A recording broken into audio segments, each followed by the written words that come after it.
Always be closing, guys, is a principle, and it's also a mindset, right, that must be maintained throughout the call, okay? So during the entire duration of the call, we have to have this mindset of always be closing. So what ABC really does is, number one, it helps you guys stay in control of the call. It helps you move the call forward in the direction you want it to go, and it helps you gain agreement. So once it comes time for the big close, which, you know, what is the big close? Does anybody want to give it a shot? If anyone participates in this part, I'm going to send you the whole list of my closes that I created for this training. So whoever wants to give it a shot, what's the close as a BDC agent?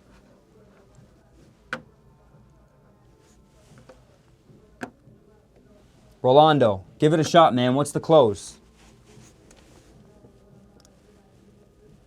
Rolando. Irvin, getting the appointment. Appointment. Right. Yeah. So the close would be asking for the appointment. Okay. So setting the appointment is the result, but when we're talking about the close is when you go for the ask, right? So we trained on that last call, and we trained about how when you ask for the appointment, you have to do it with assumptive language, right? So it's none of this, oh, can you come in, or do you think you have time in your schedule? No, it's, hey, let me ask you, when are you more available to come by? Sometime later today, or is tomorrow better for you? So we're gonna kind of dig into ABC because I think ABC is something that if your agents can use this, it'll immediately help them have a higher success ratio when calling the appointments. So I wanna ask you guys, practically speaking, with ABC, how do you control the call? How do you control the call, guys? Drop it in the chat or unmute and let me know. What do you practically do to control the call when it comes to ABC? Yes. Well, you can use assumptive language so that you're just assuming you're going to get that appointment, that, hey, I've got a time slot at this time and this time. Yes. Okay, so that's good, but Ken got it right here. Ken said ask questions. So I want to like dumb it down. If the quick fix application for ABC is simply this, make sure you end on a question. That's it. Make sure you end on a question, right? There's obviously a lot of different questions we can ask. We can ask open-ended questions. We can ask two-option questions. But the quick fix for getting ABC down is simply making sure that you always end on a question. And I'm going to talk about why that is. So here's the deal. You may have a really good response to something that the customer is telling you, right? They express a concern. You may have a really good response for that concern. But if you don't end on a question, what happens is you lose all the momentum. So you answer their concern, you give them all the right answers, but then you don't end on a call to action question, you lose all that momentum. So let's just, as an example here, let's say the customer says, oh, I have bad credit, I don't think I can get approved. Let's look at this word track real quick. So your response, obviously, hey, listen, I totally understand, Mr. Customer. Hey, so keep in mind, we do actually work with all credit types. Not only that, but we work with credit building banks. So that's why I would love to set you up with my finance manager so he can negotiate on your behalf. Fire word track, right? Sounds great, but it lacks a question at the end of it. So the simplest way to make sure that we're always closing is making sure that we create a rhythm with our bodies, even with our muscle memory. And what I used to do when I was a BDC agent is, as I'm talking to the customer, I would make sure I tap the desk as I end my statement with a question. And it was a physical reminder to remind myself that I need to stay in control of the call. So same word track with a question at the end. Hey, you have bad credit? Listen, I totally understand. Keep in mind, we work with all credit types. Not only that, we have credit building banks that we work with. That's why I'd love to set you up directly with my finance manager so he can negotiate on your behalf. Hey, listen, the slots are filling up pretty quick. Let me ask you, would you be more available to swing by sometime later today, or is tomorrow better for you? So that's what we want to do, is we want to make sure, number one, with always be closing, we're always ending on a question. Now, here's another question that I'm going to give you guys. How do we gain agreement from the customer in the call? Does anybody know how do we gain agreement from the customer?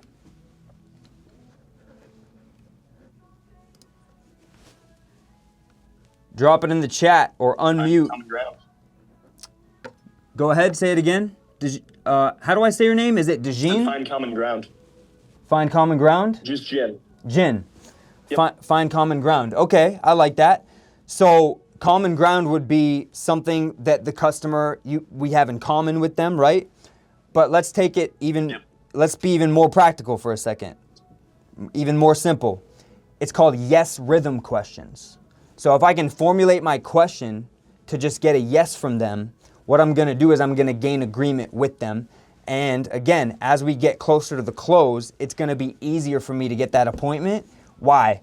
Because I gained agreement from them from the beginning and I put them in that rhythm, so there's gonna be less resistance, all right?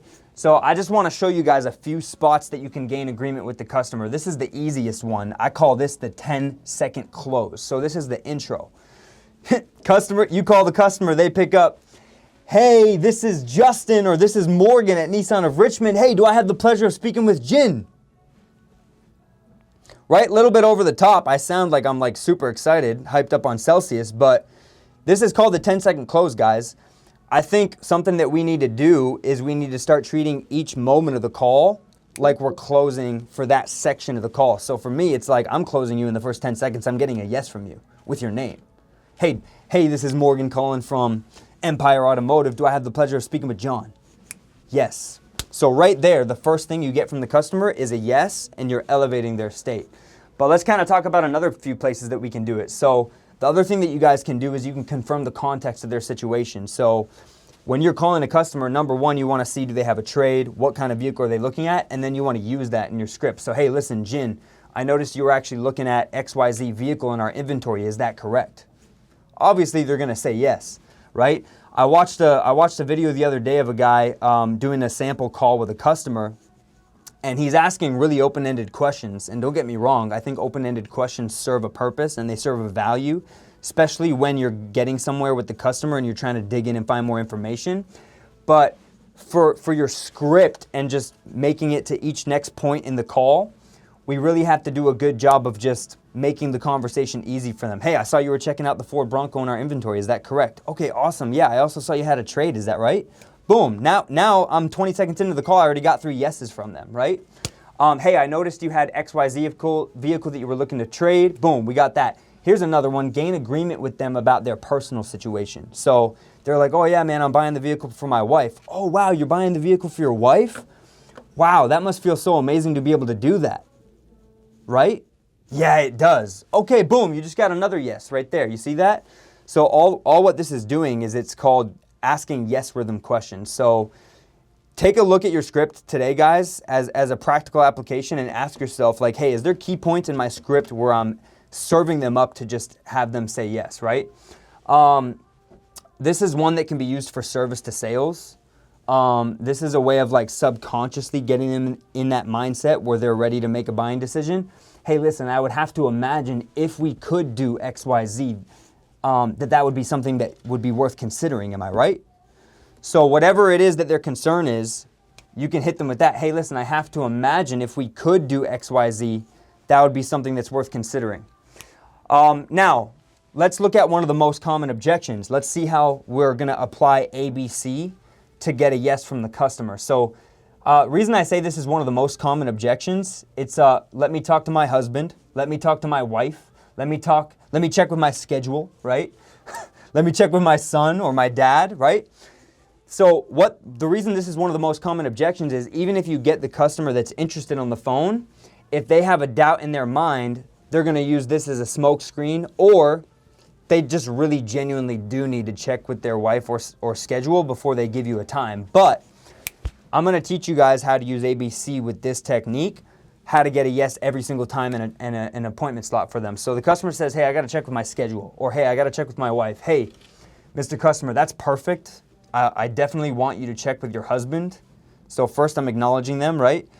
I wouldn't want you to make any decision without talking to them, but hey, what I'd love to do for you just to help you out, because the slots are filling up pretty quick, and I really just want to make sure you're not waiting on anybody when you arrive, hey, why don't I give you an idea of some of the times we have left?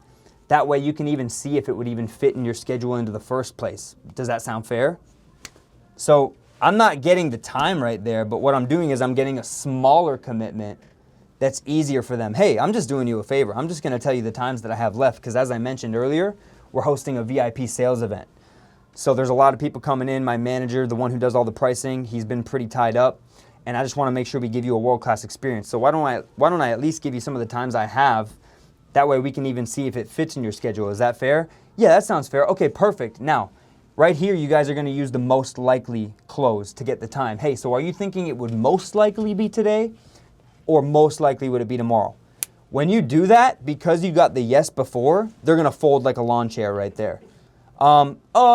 Well, if I did, like I said, I got to check with her, but most likely it's going to end up being today after work. I'm at work till 6 and my wife's home with the kids. Bada bing, bada boom. So then right here, you're going to still get the time. Okay, perfect. So most likely, are you thinking, you said it would be after 6, or are you thinking it would be closer to 6 or closer to 7? No, it'd probably be closer to 7. So you're going to get the time, and then what you're going to do is you're going to get 2 commitments from the customer. Hey, listen, let's agree to shoot for that time. I have a 7:15 left with my VIP manager. I'll text you all the details. Hey, could you do me one favor? Once you talk to your wife, or once you talk to your son, once you check your schedule, if you do need to adjust it, can you just let me know in advance? So that way I can make sure you're not waiting on anybody? Yeah, that sounds good. So that's one of the most common objections that everybody should be versatile at handling over the phone, because even the ones that are interested might throw that one at you, right? So that's how you gain agreement and get smaller commitments throughout that objection to end up getting the appointment at the end. Now, I want to give you guys real quick some closes you can use. So I would love for you guys to write this down.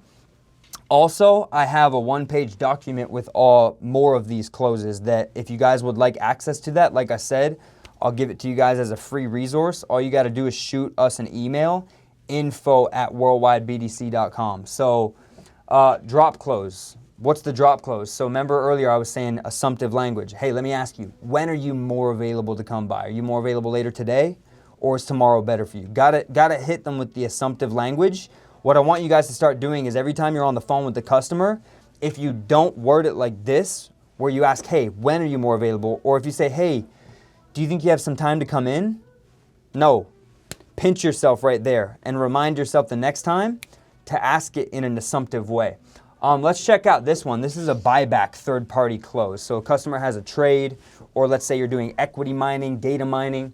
Here's a really good third-party close you can use. Hey, Mr. Customer, so due to the fact that my used car director is currently in need of used vehicles, right? Like there's a demand right now. A lot of the customers that have been coming in, they've actually had way more equity in their vehicle than they thought. Enough that we were actually able to get them into a much nicer vehicle than they thought possible. Hey, listen, I'm confident we can do the same thing for you. All we have to do is a quick equity evaluation. Let me ask you, when are you more available to swing by? Sometime later today, or is tomorrow better for you? So that's called a third-party close. That's when you use either a hypothetical situation or another customer where you did something for them, and you're going to use that to close them. So that's called the buyback third-party close. Then we got end of the month drop close, right? Let's say it's the end of the month. You guys are scrambling to hit your numbers. Hey, Mr. Customer, listen, right now it's the end of the month, and we're actually still a few units away from hitting our volume bonus. So what that means for you is, listen, we're not letting any deals walk out of the showroom. This is definitely going to be the day where you're going to get the deal that you're looking for. Hey, when are you more available to swing by today? Earlier in the day, or is later in the day better for you? So right there, same thing. I went with the 2 options, but I went for a same-day close right there. Hey, let me ask you, when are you more available? Earlier in the day, or is later in the day better for you? All right. Here's a couple more closes. The most likely close, we just used that. This is what you're going to use when the customer's slightly unsure, or they're maybe being like wishy-washy with you.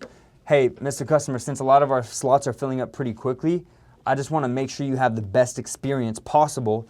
Hey, when you come in, allow me to at least give you an idea of some of the times that we have left. Are you thinking most likely it would be today, or most likely would it be tomorrow? I'm telling you guys, if you guys use that, they'll fold like a lawn chair. And then you'll be able to use that strategy I just gave you to lock down the appointment. Or Here's this. We can go test drive close, right? So you're pitching the customer, you talk to them, they're telling you about a vehicle that they're interested in. If they don't have a trade, I think you guys need to get to the point where you're kind of selling the experience or the test drive, right? If they have a trade, that's a really easy thing to attack because it's the most emotional part of the deal. So you can just build a bunch of value around their trade. You can complement their trade, and then you can set them up for an equity evaluation or an appraisal. But if they don't, you want to probably build value around the experience and the test drive. So that sounds something like this. Hey, what I'd love to do for you, Mr. Customer, as the next step is get that vehicle gassed up, washed up, ready for you for a quick 10-minute test drive. That way you won't be waiting on anybody and we can get you in and out quick, fast, and easy. Does that sound good? Yeah, that sounds good. Perfect. When are you more available to swing by? Later today or tomorrow? So that's called the test drive close. I don't know if you guys noticed this, but as I'm pitching the customer, I'm always speaking to 3 concerns that the customer have. Number 1 is they want to know who they're going to work with, right? They don't want to show up and then be passed off to some random person. So we need to do a really good job of telling them, hey, this is the person that you're going to work with. They're amazing. They're going to take amazing care of you. Why? Because everybody's had a bad buying experience at the dealership before where they worked with somebody that didn't feel like they wanted to help them or they didn't show urgency that they wanted to help. So if we can do a really good job of speaking to that concern that we already know exists. Second one is they want to know, or they're concerned, hey, how long is it going to take? Guys, a lot of dealerships right now are telling the customer, hey, if you stay more than an hour and a half, we'll pay you for every 30 minutes that you're here. Or it's like, hey, if we can't get you in and out after an hour and a half, we'll give you a $100 gift card to Target, right? So I'm not saying you have to do that, but you at least need to make sure that when you're trying to set the appointment, you're acknowledging that concern. You're letting them know, hey, we appreciate your time. Thanks for giving us your time to come in and see us today. Hey, I'm going to do everything in my power to make sure we get you in and out quick, fast, and easy. We're going to give you a world-class experience. And then lastly, obviously, they want to know that they're going to get the best deal. So if you can take a second and build that confidence into them, hey, listen, I know that you want to make sure you get the best deal. I just want to give you some confidence that we're number 1 in our area in making sure that we get people the best pricing, right? Anytime you can speak to one of those 3 concerns, you're going to maximize the chances of them showing. It's a show ratio game. All right, cool. So let's keep going. Obviously, guys, ABC, if we can master this technique, you're going to maximize your efficiency, right, in finding the best route to the appointment. So just keep thinking, how do I move this call forward by asking a question? How do I, let's say they throw a concern at you, how do I throw a random question in there to throw them off the trail, right? Like, hey, listen, let me ask you a question. Your trade, is it financed or is it paid off? Oh, it's financed. Okay, perfect. Well, hey, listen, our goal is going to be to take care of that auto loan for you. And the best case scenario is if we can pull some equity out of the vehicle, that's money that you could use that might even help you get into a better situation. So what did I do? I just asked a random question. They gave me one of the 2 options, and now I closed them on that option. Or let's say they say it's paid off. Hey, listen, my car's actually paid off. Your car's paid off? Well, hey, listen, if your car's paid off, that means every dollar we give you would be cash. So that's money that you can keep for yourself, or you can use it towards the car that you're looking to get into, and you'll end up getting a much better approval. Because when the bank sees that you have all that money down, it's going to be way less of a risk. You're going to get a better interest rate. Hey, when are you more available to swing by and meet with my finance manager so we can set you up and make that appraisal happen for you, right? So you're going to maximize the efficiency, right? Obviously, it's going to help you stay in control of the call. And we've all been backed into a corner on a call before, am I right? Why is that? Well, when you're backed into a corner, it's because they're the one asking you the questions. So now you're in order taker mode and you're like, damn, how do I get out of this situation? Guys, all you got to do is ask a question to get out of that situation. Hey, listen, I hear your concern, Mr. Customer. I hear what you're saying, but let me ask you a question. Like I just said, hey, I'm just curious, is the car paid off or are you financing it still? Right? You can ask a random question to throw them off the scent. And then, like I mentioned, we want to make sure we're getting them in a yes rhythm, okay? All right, let's talk about the next technique, acknowledge, redirect, move on. So I think we all know this one in the automotive industry, but the key here, guys, is the first one on the list, which is acknowledgement. So part of my job, guys, I listen to BDC calls all day, every day. And I'm telling you, even the agents that are veterans that have been doing this for a really long time, oftentimes forget to just acknowledge the customer and acknowledge their concern. So what I like to say is acknowledge, redirect, move on. It's a dance that we do with the customer. So it's number one, hey, listen, I totally understand. That makes sense. I hear what you're saying. Boom. 2, redirect. Hey, only thing I would mention is boom, boom, boom, boom. And then finally, moving on is what? Same thing as ABC, making sure that you ask a question. But the key here is the acknowledgement. So the key to acknowledging is making sure that you don't rush through the acknowledgement. So take your time, right? The hardest objection to overcome in service to sales is, hey, I'm not interested because my car's paid off. So one of the best ways to overcome that objection is to let them know you're not afraid of that. Hey, your car's paid off? Hey, listen, that makes sense. Like, I remember when I had my Toyota Corolla and my car was paid off, I was loving not having car payments. I'm sure you are too, right? Yeah, boom, guard comes down. Hey, Mr. Customer, only thing I would mention is, now you're redirecting. Since your car's paid off, every dollar we give you would be cash. So I have to imagine if we could write you a large enough check that you can get into something newer and it benefits you in the long run, maybe even saving you money on maintenance, wouldn't you at least want to consider that? Boom, you end on a question. So I think in acknowledge, redirect, move on, the biggest thing for us to remember is the first point. Don't just rush to get your point across. Like, I know you're going to have a great thing to say to answer their concern, but play the game. Like, acknowledge them. Make them feel like they like they're heard. Make them make them understand that you heard their concern, right? And if you get really good at acknowledging the customer, you're going to be more likable to the customer, right? Now, when you guys are redirecting, I want to make sure we understand the principle of building value around something versus watering something down. So in that objection, right, I didn't just say, okay, well, listen, we can at least get you an offer and, at least you can think about it. At least you can see what your options are. No, that's watering it down. So when you're redirecting, you guys have to understand how to build value to the point. So building value, first, it starts with understanding the value of what you're proposing. So you got to ask yourself that question. Do I understand the value of what I'm proposing? And then when you're redirecting, that's your moment to articulate that. But something we have to be really careful about, guys, is making sure that we're not having run-on sentences, right?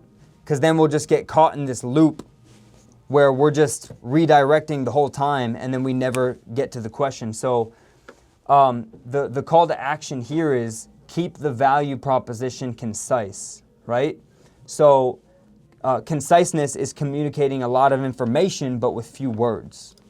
And then obviously moving on, guys, is asking a question, preferably asking a question that ends in appointment, right? So, hey, listen, I've got a few slots left today. Let me ask you, when are you more available to swing by? Sometime later today or tomorrow? I'm going to keep going through this here. Guys, technique number 3, if you were writing and taking notes, is active listening. I have 3 main things that are going to help you actively listen to the customer. Number 1 is obviously be fully present, right? So you can't actively listen to the customer if you're not having your blinders on, giving them your full attention, right? Now, you got to understand, attention is one of the most undervalued forms of generosity. So by you giving the customer your attention, you're showing them that you value them, right? So obviously that's the first step. And I know that we're always fully present when we're on the phone, right, guys? Right? Use verbal cues. So as the customer is talking, you're going to let them know that you're listening to them.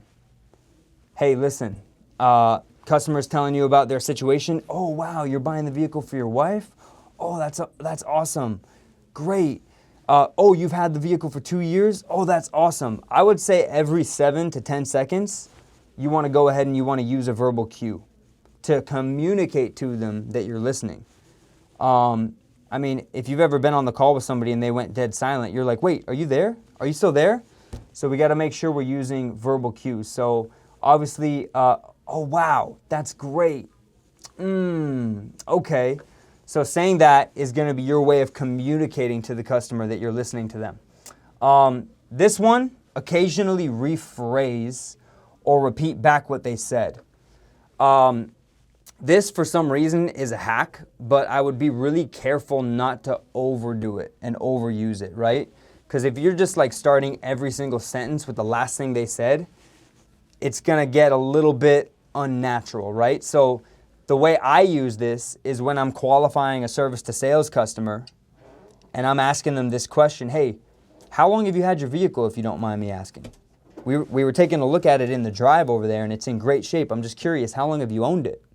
And they tell you, oh, well, I've had it since it was brand new. The next thing I'm going to say is, oh, wow, you've had it since it was brand new. And what you'll notice is sometimes if you literally just create space right there, you'll get more information out of them just by saying the last thing they said. Now, here's a caveat. If the customer is telling you negative things, right, or they're showing disbelief, those are things that you would not want to repeat back to them because then you're just going to end up validating a negative belief, right? So they're like, oh yeah, I just don't think I can get approved. That's not the moment to be like, oh, you don't think you can get approved? Because then you're just going to reinforce that negative belief. So in that situation, that's more a scenario where you would want to be like, hey, I hear what you're saying and I understand why you might think that. But keep in mind, boom, boom, boom, right? The whole credit building banks thing. Bonus tip for active listening, guys, don't be afraid of silence. If you ask a question and you hear silence, zip the lips. First person to talk loses, right? The one thing that you don't want to do is talk past the close. So once you ask your question, imagine you have a bowling ball in your hands, and once you let it go, you can't get it back. Does that make sense? So don't be afraid of the silence. And then obviously, guys, be aware when they're talking about things that are emotional. Show them empathy when they're talking about things that are emotional, all right? Something that I want to, for technique number 4, something that I want to lock in on here is the 2-option method. So what is the 2-option method? Well, here's the deal, guys. 2-option closes are meant to help the customer feel like they have the power, when in reality, you're the one that has control. Does that make sense? So like freedom and options are great, but they're also overwhelming. So I'm not saying don't ask open-ended questions. I think open-ended questions serves a purpose, but especially when you're asking for the appointment time, you want to do a really good job of keeping that 2-option. So when I say 2-option method, this should be something that's ingrained in your mind, that every single time your muscle memory is causing you to use the 2-option method to get an appointment. And the way it works is it starts all the way with the ask and it ends in you getting the time. So it works like this. Hey, number 1, when are you more available to come by, later today or tomorrow? Customer says tomorrow. Perfect. Are you thinking morning or afternoon? Oh, I'm thinking sometime in the afternoon. That's great. Are you thinking closer to 12 or closer to 2? Oh no, I'm thinking closer to 12. Hey, Mr. Customer, so I'm checking the schedule. That might actually be perfect because my VIP manager actually has an opening at 12:15. So if you can get here at 12:15, you won't be waiting on anyone. We'll be waiting on you, and we can get you in and out quick, fast, and easy. How does that sound? Oh yeah, that sounds good. So when I say 2-option method, the 2-option method is that whole thing that I just went through with you guys. So start with today or tomorrow. They pick today, perfect. Morning or afternoon? Morning, perfect. Are you thinking closer to 9 or 11? And this does a few things. Number 1, it makes the customer's conversation with you feel much easier because like I said, they feel like they have the power to choose, but you're really the one who's in control, all right? Other thing with the 2-option method, and I mentioned this, open-ended questions are great, but they have to be used at the proper time. So if your entire script is just open-ended questions, it's gonna get mentally exhausting. Not just for you, but for the customer, right? So here's some great 2 options you can ask that are actually gonna help you save time, right? Hey, are you more open to new or pre-owned vehicles? Just curious. They say they're looking at a BMW M2. Hey, so I'm just curious, are you a BMW person or was it just the price that stood out to you? Right? So it's 2-option questions customer is forced to pick an option. So what you're doing is you're saving time, and you're also making the conversation feel easy for the customer. Here's a real easy one. Hey, are you going to be trading a vehicle in, or are you just going to be purchasing? I'm just curious, right? Or hey, are you still financing that vehicle, or is it paid off? So 2-option method, not just with getting the time, but also when we're asking questions, all right? We got 10 minutes. Let's get through it here. So number 5, guys, is mirror and match. Mirror and match. So this kind of goes for in-person selling. I know a lot of you guys are at the dealership. Most of you guys are at the dealership. So think about it like this, right? When you like someone, subconsciously, you mirror their expression, you mirror their body language, you mirror their tonality. So when you do that, you're actually increasing the chances of the customer liking you. So this is a BDC training. Really, the only 2 things that we can mirror and match over the phones is 2 things. It's going to be tonality and pace. Obviously, tonality, what do I mean by that? Well, you know, it's 8 a.m., you're calling a lead, and the lady picks up, and her name is Mrs. Deborah, right? And she says, oh, hello. Right? You're not going to start that call and be like, hey, Miss Deborah, this is Justin calling. No, you're going to be way up here and she's way down here. So mirror and match, what you want to do is you want to meet them where they're at. Hey, Miss Deborah. Hey, this is Justin giving you a call. Boom, boom, boom. I was just calling you about the vehicle that you were looking at in our inventory. Is that correct? See how I'm bringing my tonality down? Now, pace is another thing, right? If the customer's speaking slower, you don't want to be fast talking like I am on this training. You want to slow it down, right? Doing that is going to build rapport with the customer, and it's going to build trust. Obviously, same difference. Customer picks up, hey, what's going on, man? It's Kyle. Hey, Kyle, what's going on? It's Justin calling you over here with Nissan of Richmond about that Titan XD you were checking out in our inventory. Is that right? Boom. Obviously, he's a fast talker. I'm going to be a fast talker. So I'm going to match the tonality. I'm going to match the pace, okay?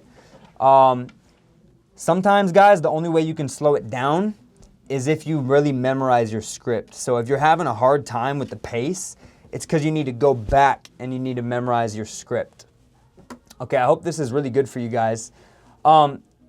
Essential sales technique for BDC number 6, guys, is interesting versus interested. Interesting versus interested. So here's the deal. We struggle with this as salespeople because we think that it all relies on us to give the most intelligent response that sounds the best to get the customer interested. But in reality, that's not actually the truth. The truth is, instead of you focusing on sounding interesting, you want to just communicate to the customer, hey, guess what? I'm interested in you. So it has to do with this word right here, which is being curious. So what you want to do is you want to convey that curiosity in your tonality. So how do we do that, right? Here's some questions that are going to help you sound curious or sound interested, right? Oh, okay, listen, that's awesome. I'm just curious, what are you going to be using the vehicle for? Right? See how I'm using the curiosity tonality? This is going to lower the customer's guard, and it's also going to help the customer give you more information. Or back to the service to sales, right? If I'm qualifying a customer in service to sales, hey, listen, your car's in great shape. I'm just wondering, how long have you been driving it for? Right? So you got to add the curiosity and the tonality to help the customer feel like you're interested in them. And the deal is here, it's just a fact that as adults, we don't get a lot of attention. Why? We're adults, man. We have to show up. We have to get the job done. We're expected to show up and make it happen.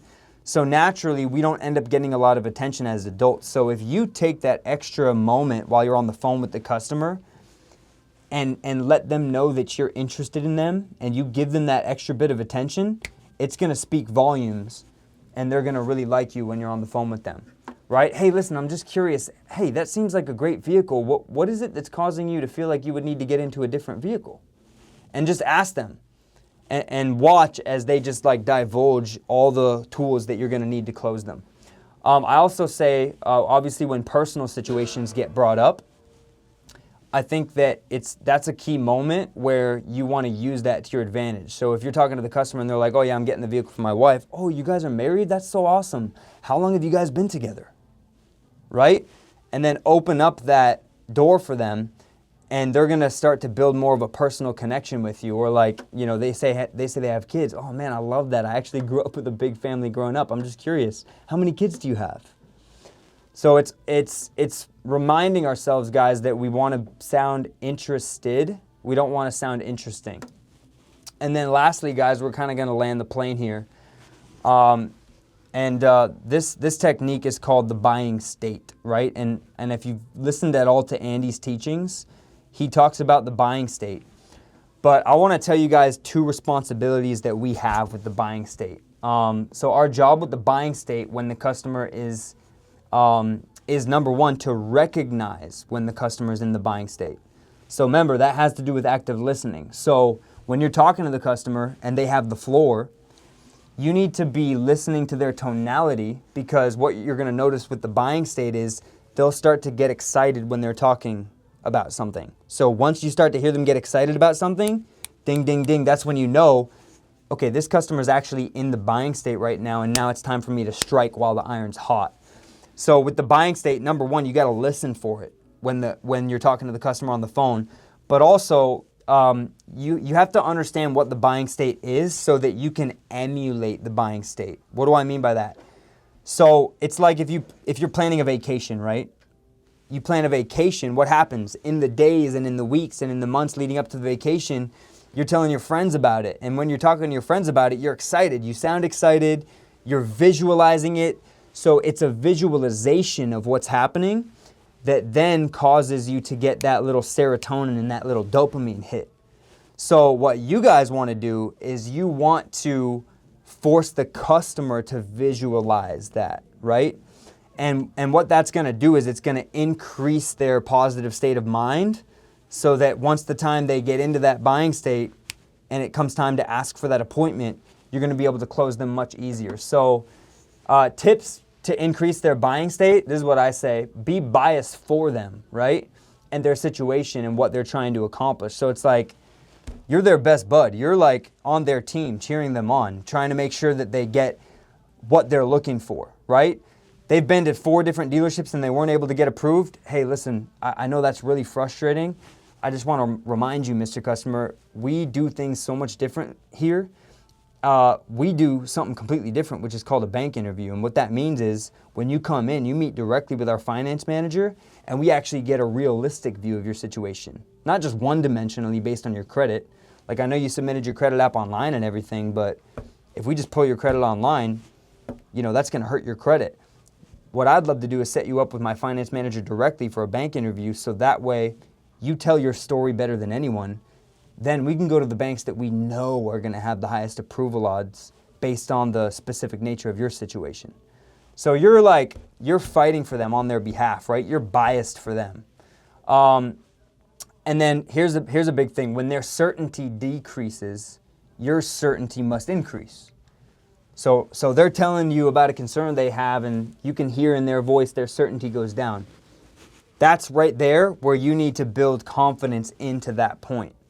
I also call this gold medals and German shepherds.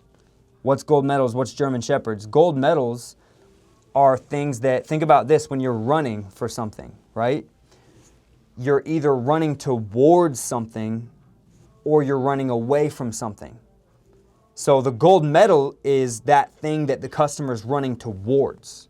And you got to pick up on that when they mention it on the call. Once you hear that, you know that's the motivation factor. The German shepherd, right? That's the situation that they're running from. So it takes active listening to be able to pick up on these things when the customer says it, so that you can build on top of it. And then obviously bring massive energy into the call, guys. Like, I'm not saying every call has to be over the top, but I think there's a warmth that you want to convey over the phone. And in the beginning, I talked about this, that this has to do stirring up gratitude in your life. So if you're struggling with like bringing energy onto the call, you really, really, really just need to ask yourself, like, hey, what are the things that's going on in my life right now that I'm grateful for, that I can glean from, that can fill me up with life, so that when I get on the call, I don't have to fake it till I make it. Which, by the way, sometimes we do have to fake it till we make it, but we want that energy to be more authentic than it is fabricated, right? And then obviously, lastly, be different. So I want you guys to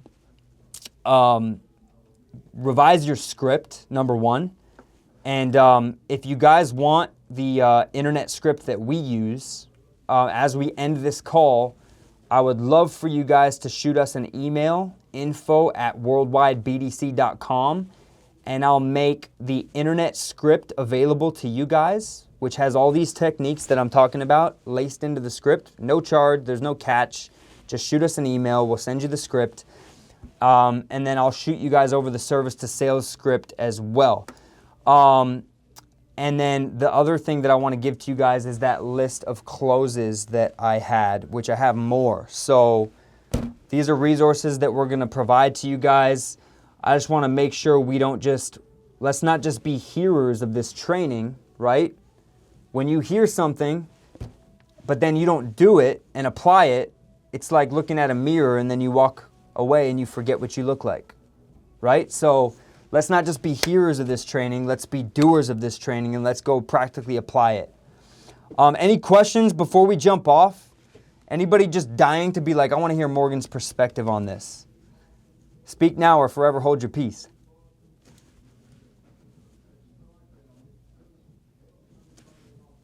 All right, awesome, guys. Let's get back to our day. Let's bring the leader's motto to our freaking sales meeting, and let's not bring the horsepower just ourselves, but let's increase the horsepower of our teammates. Does that make sense? All right, guys, appreciate you. Let's crush it. We'll see you guys next month, okay? Oh, hold on. Damien said go into more about being biased. All right, so what I mean by being biased is you're their best friend, right? Like if I'm talking to my best friend about me buying a vehicle, they're not going to shoot down the idea. Does that make sense? Like, hey, dude, I found this vehicle that I'm interested in. Boom, boom, boom. Like, talk to that. Tell them, hey, listen, man, that's awesome. Like, I think that could be a great idea for you. Oh, I heard something awesome about that vehicle. I heard that they actually have a third row.